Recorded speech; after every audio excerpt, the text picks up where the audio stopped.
This week we're going over non-friction fire methods of making fire.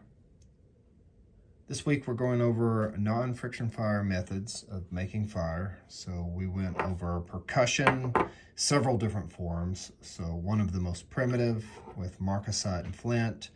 We did flint and steel. We also talked about a modern version of flint and steel with a magnesium strip where you can throw sparks to catch that on fire. Compression fire with a fire piston, but with a modern version of that.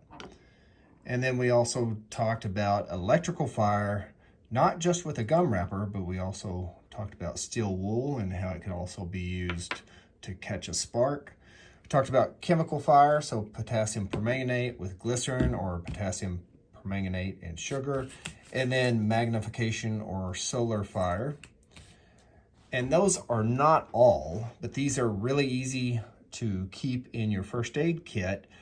So now let's talk about Maslow's hierarchy of needs and the lowest level needs. So shelter, fire, water, food. Some shelters you can have a fire within. Some you have to have the fire outside. No matter what, that fire can reflect heat even if it's outside the shelter. Fire can also be used to treat water. So if you have a container, you can boil the water. If you have the correct type of container or can make it, you can distill water, which is the gold standard.